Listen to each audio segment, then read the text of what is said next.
Today's NFL Daily is presented by Aura, an all-in-one digital safe that will help protect you and your information online. And we're hooking you up with a free trial, 14 days worth, cancel at any time at aura.com/chatsports. Today's video, a look at some notable NFL cut candidates specifically after June 1st. The reasoning for June 1st, in some cases, teams can save more money by waiting until after that particular date. A great example, and one who I do think is done with his organization, is Falcons linebacker Deion Jones. A report from The Athletic a few days ago said the Falcons are almost assuredly going to move on in some capacity from Deion Jones. Now, the issue here, for Atlanta at least, is that his pretty hefty contract coming off a down year and shoulder surgery makes a trade very difficult to actually finagle and go down, even for a late round pick.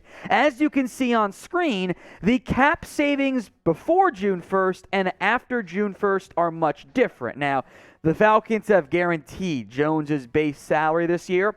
Oops. But by making him a post-June 1st cut, which you can designate in advance, but teams might try to trade players, hence the waiting on guys like Deion Jones in particular. By making it post-June 1st, you can spread the dead money you have to pay that player no matter what, out over this year and next year. So it's an interest-free loan in the end. Instead of losing $4.3 million in salary cap space, the Falcons would save just over $1 million if they were to cut Deion Jones, and a hell of a lot more if they could find a trade partner, which may or may not go down.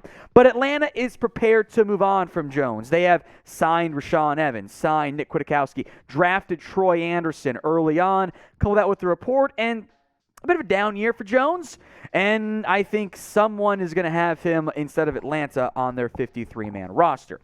Now, Jones's tackle numbers last year still look really good, 137 in total. The issue is he wasn't great in coverage, and he did miss a little bit more than you would typically like to afford.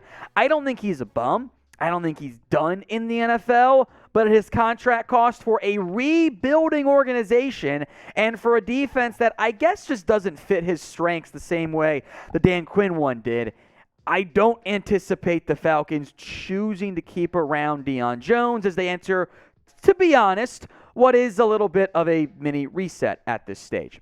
So what do you think the Falcons will end up doing with Deion Jones? Type T for they're going to trade him. Type C for they're going to cut him. Or type in K for they will keep him. This question is the pinned comments on today's video. So if the ad break happens to come here on YouTube, awesome. Take advantage of it while the ad plays. Head down there and make your predictions.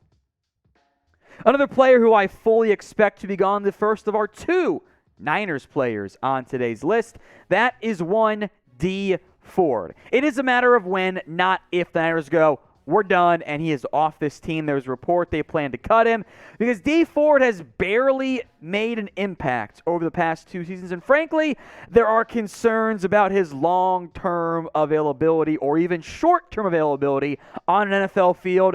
You can see the massive difference here. The Niners have kind of played around with the money in recent years.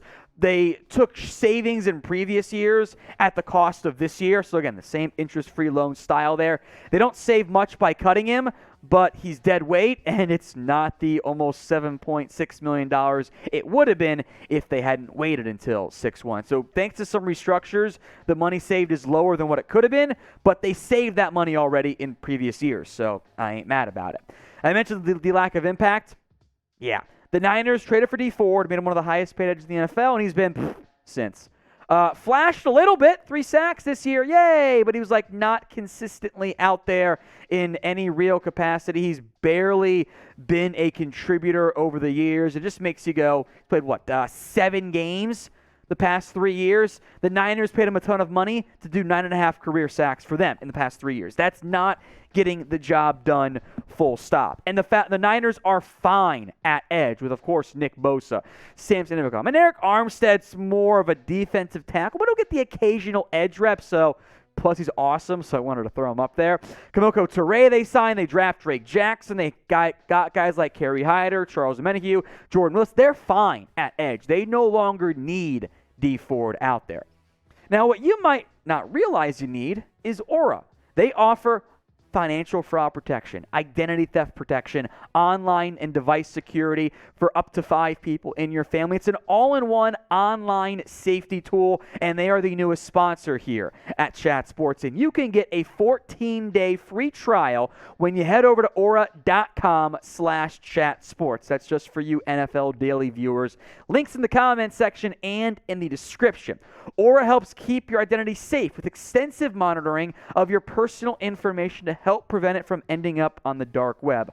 Identity theft is not a joke. You can just ask Jim. And with a free trial, you can cancel at any time at aura.com/chatsports. Takes you right in to the Aura sign-up site there. There is no reason not to try it. Head over today, aura.com/chatsports.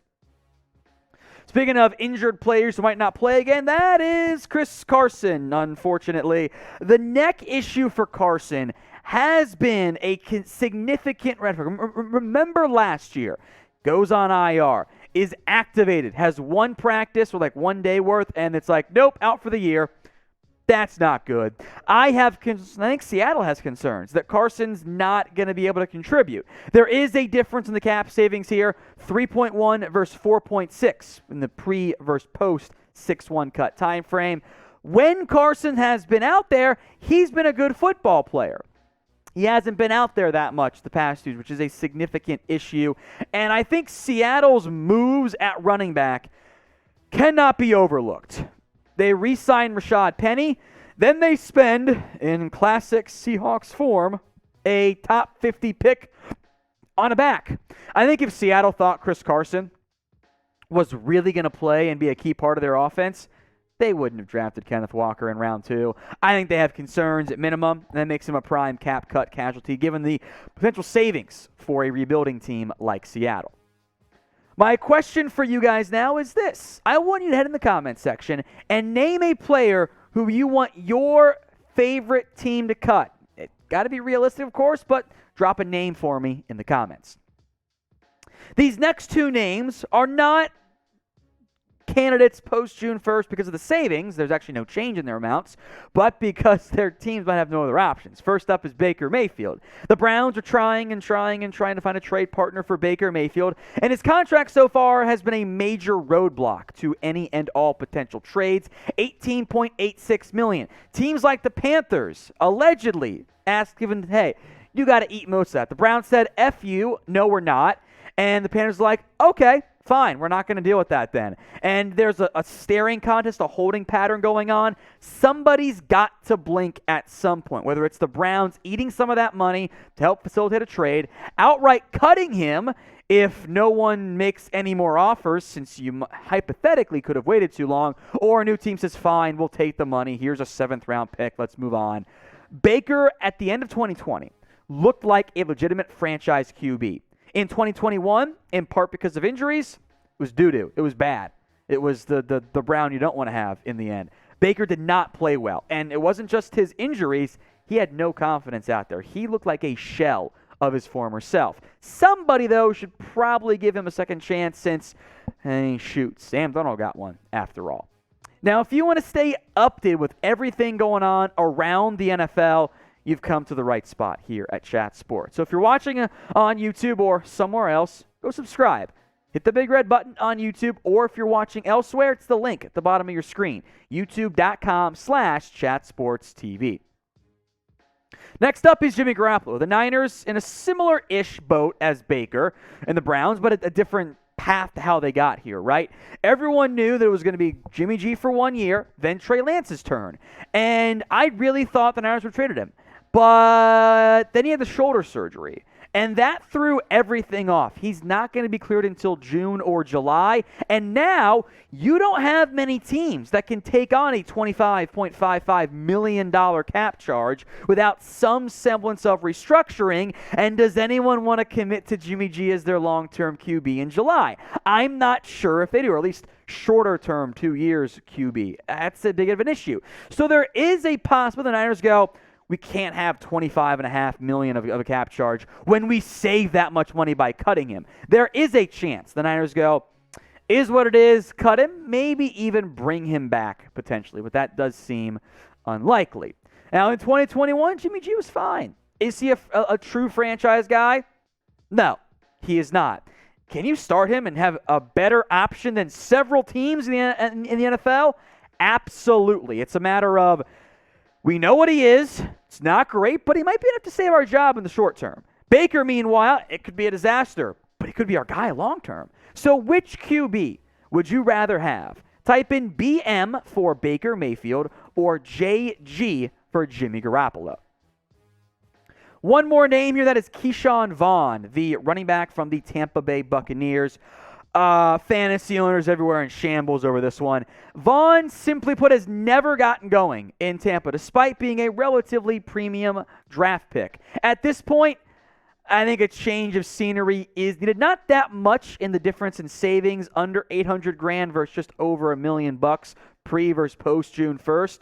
Despite a pretty decent average in Tampa, where it's been 4.7 yards per carry, with one big run kind of inflating that numbers just a little bit there. He had a 55-yard run, I believe was his career long, if I remember correctly, which is the difference between like a sub 4-yard average or sub 4 yards per carry and a 4.7. So it's inflated because he hasn't gotten the ball in Tampa. And now the Bucs have committed to Fournette. They got Gio Bernard as their third down back. Rachaad White comes in as the new Keyshawn Vaughn, the new young running back who's going to be our guy long term. Because of that, maybe there's a trade partner, but I would not be shocked if Vaughn ends up getting cut. His inclusion, though, probably closer to roster cut down time than specifically after June 1st.